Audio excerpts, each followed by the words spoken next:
এবার জানাবো খবরের বিস্তারিত। আপনাদের সাথে আছি আমি ফারহাদ আসনিম। চিকিৎসক সংকটে মাত্র একজন ডাক্তার দিয়ে চলছে নেত্রকোনার পূর্বধলা উপজেলা স্বাস্থ্য কমপ্লেক্স।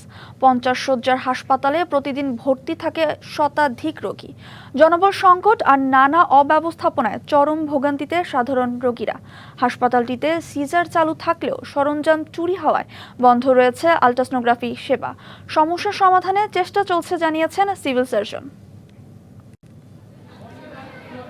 নেত্রকোনার পূর্বধলার 11টি ইউনিয়নের প্রায় 2.5 লাখ জনগোষ্ঠীর চিকিৎসায় একমাত্র ভরসা উপজেলা স্বাস্থ্য কমপ্লেক্স। প্রতিদিন অন্তত কয়েকশো রোগী নানা জটিলতা নিয়ে চিকিৎসা নিতে যান হাসপাতালটিতে, কিন্তু চিকিৎসক না থাকায় ভোগান্তিতে পড়তে হয় রোগীদের। সরেজমিন ঘুরে দেখা গেছে মাত্র একজন ডাক্তার দিয়ে চলছে জরুরি বিভাগ। 50 শয্যার হাসপাতাল হলেও নিয়মিত রোগী ভর্তি থাকছে শতাধিক, ফলে সেবা দিতে হিমশিম সংশ্লিষ্টরা। ডাক্তারদেরই মূলত সমস্যা, ওনারা একজনে 48 ঘন্টা করে ডিউটি করছেন। আমরা কিছু হচ্ছে এখান থেকে যেগুলো প্রাথমিক দিতেছি, আর কিছু আছে যে ইমার্জেন্সি যে ডাক্তার আছে ওনার কাছে রেফার করতেছি। পূর্বধলা উপজেলা স্বাস্থ্য কমপ্লেক্সে 22 জন চিকিৎসকের পদ থাকলেও কাগজে কলমে আছেন 7 জন, কিন্তু ট্রেনিং ও ডেপুটেশনে আছেন প্রায় সবাই। অনেকে দীর্ঘদিন ধরে অনুপস্থিত। জরুরি সেবা না পেয়ে ক্ষুব্ধ রোগী ও স্বজনেরা। আমি ডাক্তারের সংখ্যা খুবই কম, তো 2 জন আছে সম্ভবত, তারা নাইট করে দিনে ডিউটি করতে পারে না, আবার দিনে ডিউটি করে নাইট করতে পারে না। বহির্বিভাগেও থাকছে উপচে পড়া ভিড়। কোনো মতে প্রাথমিক চিকিৎসা শেষে বিতরণ করা হয় সাধারণ ওষুধ। এছাড়াও রয়েছে পরীক্ষা নিরীক্ষার নানা অনিয়ম। আল্ট্রা মেশিনটি এখন অচল অবস্থায় আছে, যেটা দিয়ে দেখা হয়তো বাচ্চার হার্টবিট গুলো, আপনার বাচ্চার পজিশন গুলো দেখা হয়তো সেগুলো চুরি হয়ে গেছে। দ্রুত পর্যাপ্ত চিকিৎসক নিয়োগে কার্যকর ব্যবস্থা নেওয়ার দাবি স্থানীয়দের। মানুষের খুব কষ্ট হইতেছে, এইটার লাঘবের জন্য আমি ঊর্ধ্বতন কর্তৃপক্ষের কাছে অনুরোধ জানাই যেন তারা দ্রুত ডাক্তারের ব্যবস্থা করে। সংকট সমাধানে চেষ্টা চলছে জানিয়েছেন জেলা সিভিল সার্জন। এখন আমাদের কাজ হলো কোন রকমের কাজ চালানো। প্রতি বছর 2জন করে 1000 ডাক্তার নেবে, 2জন করে প্রত্যেক জায়গায় পোস্টিং হবে, এরকম হলে ভালো হয়। 2জন থাকবে এই সপ্তাহ। জরুরি ভিত্তিতে স্থায়ী চিকিৎসক নিয়োগে যথাযথ পদক্ষেপ নেবে কর্তৃপক্ষ, প্রত্যাশা স্থানীয়দের। DBC news desk. সাগরে সৃষ্টি হওয়া নিম্নচাপের প্রভাব ও জোয়ারের পানিতে প্লাবিত হয়েছে দেশের উপকূলের বিভিন্ন এলাকা। ঝালকাঠিতে নিম্নচাপের প্রভাবে বেড়েছে নদীর পানি। এতে আতঙ্কিত নদী পাড়ের মানুষ। আজ সকাল থেকে আকাশ মেঘাচ্ছন্ন। জেলার সুগন্ধা, বিষখালী, হলতা নদীতে পানি স্বাভাবিকের চেয়ে কমপক্ষে 2 ফুট বেড়েছে। এতে নদী পাড়ের অসংখ্য ঘরবাড়ি প্লাবিত। এদিকে জেলা শহরের নতুন চর, কলাবাগান, কাঠপট্টি সহ বেশ কিছু এলাকায় বাড়িঘরে পানি ঢুকেছে। প্লাবিত হয়েছে নদী তীরবর্তী প্রায় অর্ধশত গ্রাম।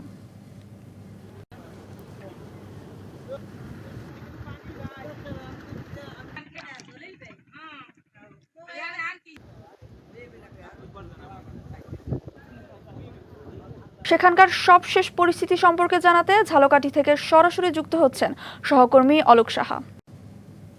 অলোক, কোন কোন এলাকার পানি বৃদ্ধি পেয়ে ঝুঁকিপূর্ণ অবস্থায় আছে আমাদের বিস্তারিত জানাবেন। ধন্যবাদ আপনাকে। আপনি যেমনটি বলছিলেন, নিম্নচাপের প্রভাবে কিন্তু দক্ষিণের উপকূলীয় জেলা ঝালকাঠির যে নদীগুলো রয়েছে সেই নদীর পানি কিন্তু বৃদ্ধি অব্যাহত রয়েছে। পাশাপাশি কিন্তু গতকাল থেকে থেমে থেমে বৃষ্টি হয়েছে। তবে এই মুহূর্তে আকাশ মেঘাচ্ছন্ন রয়েছে। আমরা রয়েছি সুগন্ধা নদীর পাড়ে। এখন কিন্তু ভাটার সময়, জোয়ারের সময় কিন্তু এই যে আমার পিছনের অংশ সহ ঝালকাঠির যে নিম্ন অঞ্চল, সেই নিম্ন অঞ্চল কিন্তু প্লাবিত হয়েছে।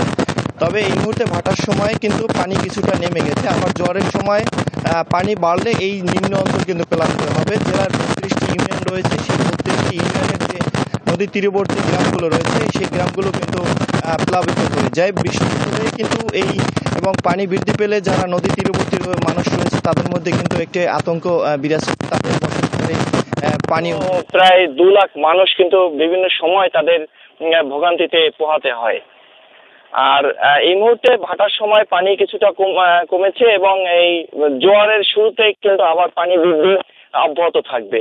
তবে এই মুহূর্তে মেঘাচ্ছন্ন রয়েছে এবং গতকাল থেকে কিন্তু টানা বৃষ্টি হয়েছে, এবং যে কারণে কিন্তু ঝালকাঠির যে বিদ্যুৎ সরবরাহ সেটি কিন্তু রাত থেকে কিন্তু বন্ধ করা হয়েছে। কিন্তু বেশি লোডশেডিং হয়েছে। তো এই মুহূর্তে এই ছিল আমার কাছে সবশেষ তথ্য। অলোক, ধন্যবাদ। ভাঙাচোরা সড়ক আর ভঙ্গুর ড্রেনেজ ব্যবস্থার কারণে দুর্ভোগ যেন নিত্যসঙ্গী কুষ্টিয়া শহরের প্রাণকেন্দ্র কোটপাড়ার বাসিন্দাদের। অর্জুন দাস আগরওয়াল সড়কের দুপাশের ড্রেন এক যুগেরও বেশি সময় ধরে অকেজো। তাই সামান্য বৃষ্টিতে জলমগ্ন হয়ে পড়ে রাস্তাটি। স্থানীয়দের অভিযোগ, বারবার লিখিত অভিযোগ দিয়েও সমাধান মেলেনি। এখন রীতিমতো ক্ষুব্ধ এলাকার মানুষ। কুষ্টিয়া শহরের প্রাণকেন্দ্র কোটপাড়া এলাকাটির অন্যতম গুরুত্বপূর্ণ সড়কের দুই পাশে রয়েছে এরকম উন্মুক্ত ড্রেন। তাতে জমে আছে ময়লা আবর্জনা আর নোংরা পানি, বাসা বেঁধেছে মশা। স্থানীয়রা বলছেন, অর্জুন দাস আগারওয়াল সড়ক খানাখন্দে ভরা। বছরের পর বছর ভোগান্তি নিয়ে বসবাস করতে হচ্ছে বাসিন্দাদের। ব্যস্ততম রাস্তা, এমনি বেহাল অবস্থা, রাস্তার এই অবস্থা হয়ে যায়। সংকীর্ণ তো আছে, ড্রেনে পড়ে যায়, যাত্রী ছুটি যায়, রাস্তা ভাঙা, খুবই কষ্টকর ব্যবস্থা। রাস্তা ভাঙাচোরা চলতে অসুবিধা হয়, যানজট হয়, একটা গাড়ির সাইড দিলে আর একটা গাড়ির সাইড থাকে না। সড়কটির ড্রেনেজ ব্যবস্থা অকেজো প্রায় এক যুগ ধরে, তাই বৃষ্টি হলে দুর্ভোগ কয়েক গুণ বেড়ে যায়। হাঁটুপানি আর ময়লা আবর্জনা একাকার হয়ে যায়। রোডে বৃষ্টি হলে পানি জমে যায়, স্কুলে যাওয়া আসার কষ্ট হয়, তখন আমাদের স্কুলে যেতে পারি না আমরা। মূল সমস্যা হচ্ছে ড্রেনেজ। এখন দেখেন দিনের বেলায় পানি রাস্তার উপরে, এখন বর্ষাকাল না, এখনই রাস্তার উপরে পানি থাকে। বর্ষাকালে তো সমস্যাটা বেশি হচ্ছে, যে পানি যখন আসে তখন তো পানি নিষ্কাশন হচ্ছে না, অর্থাৎ পানি বেরোতে পারছে না। সড়ক ও ড্রেন নির্মাণের একটি প্রকল্প 3 বছর আগে দিলেও অর্থ বরাদ্দ না পাওয়ায় কাজ হয়নি। তবে গুরুত্বপূর্ণ বাণিজ্যিক এলাকা বিশেষ বিবেচনা দিয়ে প্রকল্প হাতে নেওয়ার কথা বলছে পৌর কর্তৃপক্ষ। আগরওয়াল সড়কটি আসলে খুবই খারাপ অবস্থায় আছে, জনগণ খুব দুর্ভোগ পোহাচ্ছে। তো আমরা প্রকল্পের মাধ্যমে এই রাস্তাটা দ্রুত এবং রাস্তা এবং ড্রেনটা উন্নয়ন করার আমার নেক্সট অর্থ বছরে আমাদের এই প্রকল্পগুলো রান করলে আমাদের যে দুইটি বড় প্রকল্প আসতে যাচ্ছে তার মধ্যে আমরা অলরেডি দিয়ে রেখেছি স্কিমগুলো আমাদের 4 নম্বর ওয়ার্ডের কোটপাড়া বা তার আশপাশের এলাকাগুলো রোড এবং ড্রেন নিয়ে। কোটপাড়ার অর্জুন দাস আগারওয়াল সড়কে র্যাব ক্যাম্প, মীর মোশাররফ হোসেন মাধ্যমিক বিদ্যালয় সহ সরকারি বেসরকারি নানা বাণিজ্যিক প্রতিষ্ঠান রয়েছে। DVC news desk. Bagerhat Badokhali বিলের খালে অবৈধভাবে বোটা জাল ও কুমুর বসিয়ে পানির স্বাভাবিক প্রবাহ বন্ধ করে মাছ ধরছে কিছু অসাধু মাছ শিকারী। ফলে ব্যাহত হচ্ছে পানির প্রবাহ, এতে হুমকির মুখে জীববৈচিত্র্য। অবৈধ বোটা জাল দ্রুত অপসারণে ব্যবস্থা নেওয়ার কথা জানিয়েছে পানি উন্নয়ন বোর্ড। বাগেরহাটের সদর উপজেলার ৬০ গম্বুজ এলাকায় ৭,০০০ একর কৃষিজমি ও প্রায় ২,০০০ মৎস্য ঘেরের একমাত্র ভরসা বাদোখালী বিলের প্রায় ৪ কিলোমিটার খাল। কিন্তু কিছু অসাধু মাছ ব্যবসায়ী এ খালে অবৈধভাবে বোটাজাল ও কুমোর বসিয়ে শিকার করছে মাছ। পাশাপাশি সংস্কারের অভাবে ফুলবাড়ি খালের গেটটিতে পলি জমে নিচু হয়ে যাওয়ায় সঠিকভাবে প্রবাহিত হচ্ছে না পানি। এতে শুধু পরিবেশই বিপর্যয়ী হচ্ছে না, বরং ক্ষতিগ্রস্ত হচ্ছে মাছের প্রজনন ব্যবস্থা ও স্থানীয় জীববৈচিত্র্য। এছাড়া দুই পার দখল করায় ব্যাহত হচ্ছে নদীর স্বাভাবিক গতি। জলজ প্রাণীদের চলাচলেও তৈরি হচ্ছে মারাত্মক বাধা। তো গেটটা এতটা নিচু হয়ে গেছে বর্তমানে, এই নিচু হওয়ার কারণে পানি সরবরাহ, জোয়ার ভাটা সুন্দরভাবে পরিচালিত হয় না। বোটাজাল নদীতে বসানোয় ছোট ও ডিম পাড়া মাছ সহজেই ধরা পড়ে, যা দীর্ঘমেয়াদে প্রভাব ফেলছে মাছের উৎপাদনে। পানি নিষ্কাশনের খালে জেলেরা অপরিকল্পিতভাবে কুমোর স্থাপন করেছে এবং বিভিন্ন জায়গায় বোটাজাল স্থাপন করেছে। অবৈধ বোটাজাল দ্রুত অপসারণে ব্যবস্থা নেওয়ার কথা জানালো পানি উন্নয়ন বোর্ড। আমরা এই ব্যাপারে প্রশাসনের সাথে কথা বলবো, যাতে খুব অতি তাড়াতাড়ি এই জিনিসটা উচ্ছেদ করা হয়।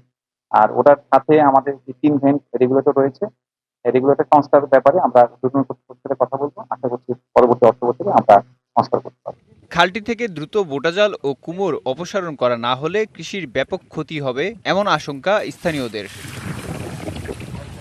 DBC news desk.